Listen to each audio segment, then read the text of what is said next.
Half Sword is finally out in early release, and there's been a bunch of new changes to how the combat works, and just the overall feel and look of the game. In this video, we're going to be going over what the differences are, and what potential new techniques that these mechanic changes will open up. First off, our characters actually have two new weaknesses of interest to note. The first is the ability to get hit in the balls, which means kicks just got a whole lot more deadly. And you'll actually notice when you're kicking your opponent's balls that he puts his hand down by his waist, which is honestly a very natural reaction, and if you keep kicking him there, you'll hear a crushing sound, and well, that just means that you crushed his balls. Apparently, they've already nerfed the damage that your opponent receives from doing this because it was just too broken, but it's still very strong. And the other lethal addition to the game is actually the ability to get choked. This is very finicky, but if you hold your opponent's throat or mouth long enough, they will give up, and you don't actually have to kill them in order to win. Now, I'm sure they would die if you keep choking them, but I just haven't been able to do that. Now let's look at the changes to our character's movement. And the biggest and obvious change is the ability to now jump. That's right, you can now jump in Half Sword. Simply hold spacebar and then release. Being able to do this opens the door to some cool flying attacks. But as of right now, you're not really able to kick while mid-air, but I'm sure people will find a way around it. When you're about to jump, you're actually sitting much lower than when you crouch, meaning we can't move around when we're about to jump, and it makes us really unstable. So if somebody bumps into you or you stick your hands up, you're gonna fall backwards. Now there is a bright side to this, and that is we can lay down whenever we want to without having to get hurt. Of course, that leads to the next biggest movement change, and that's being able to move your hands while on the ground. Before, it was like we had sleep paralysis and couldn't move our arms at all. The only way to get up was to try to use the grabbing mechanic or kicking with your legs.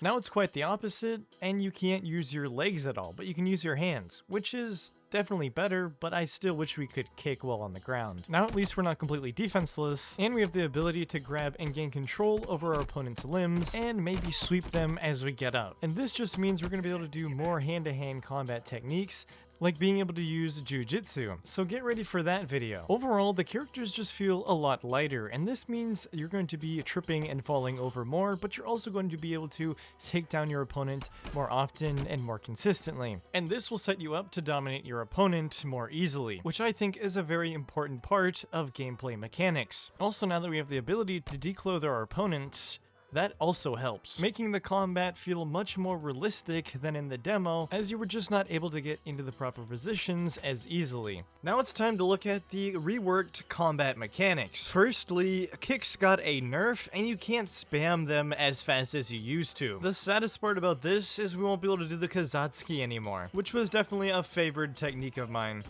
Punches also got a huge change, becoming a lot more controllable. We can now more accurately choose to throw jabs or hooks, depending on how wide our mouse movements are. This is going to give us a better range of motion, and will ensure our hits land more consistently. Swordplay has also changed a lot, and I'm sure you already noticed just how much smoother the swings feel. That, and combined with the amount of accuracy we now have, I'm just living in a dream. Honestly, hats off to the devs, because the level of swordplay now possible is absolutely legendary.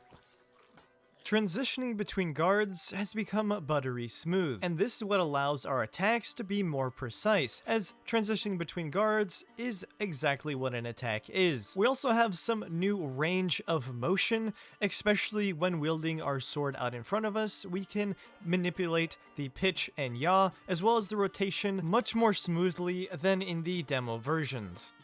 And what this is going to allow us to do is be more interactive with our opponent's weapon by way of using beat, basically batting our opponent's weapon aside, bindin, which is continuous blade contact to keep their weapon away from us and control it, and this will even allow us to do better parries more accurately. Speaking of which, we still don't have the option to toggle the auto parry off, but it isn't as pronounced, I feel like, as in the demo version. Or at least it's not as noticeable since we have much more control over our weapon.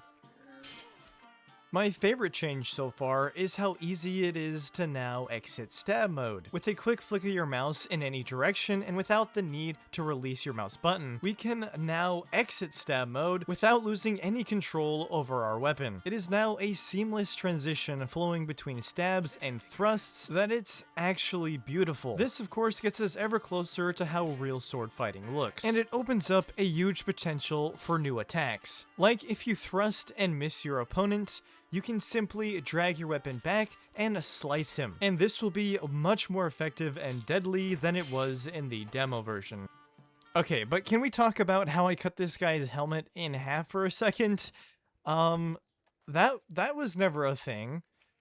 I literally just cut his head and his helmet completely in half, and I can even separate it and throw half of his helmet, that's insane. I mean, his helmet must be made of a really crappy material, or my sword is like a lightsaber or something, because I don't think that's supposed to happen. Blunt attacks have also gotten a buff, dealing more damage to unarmored and armored opponents alike, which I do think is a good change because sometimes the blunt weapons in the demo version just didn't seem to have that much of an impact, unless you hit them perfectly, which is easier said than done. But overall, I'm extremely happy with the changes that Half Sword has made and the direction the game is heading. Besides the performance issues and minor bugs, the game is looking extremely promising.